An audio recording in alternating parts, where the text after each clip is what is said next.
संस्कृत भाषा में एक श्लोक है, गायन्ति देवा किल गीत कानि धन्यास्तुते भारत भूमि भागे स्वर्गा पौरदास पद्मार्ग होते भवन्ति भूय पुरुषा सुख। ये भारत भूमि धन्य है। किस लिए धन्य है? क्योंकि देवता लोग भी यहाँ पर जन्म लेने के लिए तरसते हैं। ये इतनी धन्य है कि यहाँ पर रामकृष्ण जैसे महापुरुषों ने जन्म लिया और पूरे संसार को अपनी क्रीड़ाओं से, बाल क्रीड़ाओं से जो है सुशोभित किया। ऐसे ही एक महापुरुष यहाँ पर, दो महापुरुष हुए। एक तो युग प्रवर्तक आधुनिक भारत के निर्माता महात्मा गांधी जी, और दूसरे ईमानदार और सादगी की मिसाल हमारे दूसरे प्रधानमंत्री लाल बहादुर शास्त्री जी। महात्मा गांधी, जिन्हें हम राष्ट्रपिता कहते हैं, इन्होंने भारत को एक सूत्र में पिरोने का कार्य किया था। कुछ लोग ये कहते हैं कि गांधी जी ने क्या किया। उन्हें बता देना चाहता हूँ कि गांधी जी कौन थे।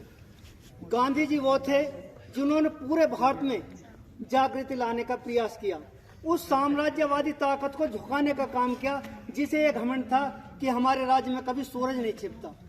गांधी जी वो महापुरुष थे जिन्होंने सत्य अहिंसा का नारा देकर पूरे संसार को भारत में एक मिसाल पेश की। गांधी जी वो महापुरुष थे जिन्होंने अपने हत्यारे तक को भी क्षमा कर दिया। तो गांधी जी के गुणों का वर्णन नहीं किया जा सकता। वास्तव में वे सच्चे दिल के इंसान थे।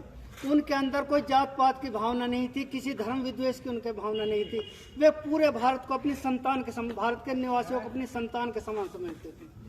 दूसरे हमारे प्रधानमंत्री, पूर्व प्रधानमंत्री श्री लाल बहादुर शास्त्री जी, जिनके बारे में बताया जाता है कि उनके अंदर इतनी ईमानदारी थी, इतनी सादगी थी कि उन्होंने प्रधानमंत्री पद को लेने से पहले ये कहा था कि मैं शपथ जब लूंगा, अगर एक भी सदस्य मेरे विरोध में नहीं होगा, अगर एक भी सदस्य संसद का मेरे विरोध में होगा तो मैं प्रधानमंत्री पद की शपथ नहीं लूंगा।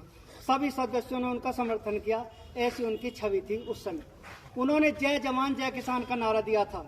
जब 1965 में भारत पाक युद्ध हुआ था तो वे पहले प्रधानमंत्री ऐसे थे जिन्होंने युद्ध भूमि में जाकर जवानों की हौसला अफजाई की। उन्हें फोटो खिंचवाने का शौक नहीं था। वे सच्चे अर्थों में अपने देश से, अपने जवानों से, अपनी मातृभूमि से प्रेम करते थे। हमारी थाली में भोजन, उन्होंने वे स्वयं कहते थे कि हमारी थाली में भोजन इन किसानों के श्रम से है। उन्होंने जो सबसे ज्यादा प्रमुखता किसे दी? किसानों को और जवानों को। उन्होंने जो प्रसिद्ध नारा दिया, जय जवान जय किसान। हमारी थाली में भोजन इन किसानों के श्रम से है और हमारी सीमाओं की रक्षा जवानों के प्रण से है। इन्हीं दोनों के रहमो करम पर हमारा भारत आबाद है। इन्हीं दोनों के रहमो करम पर हमारा भारत आबाद है।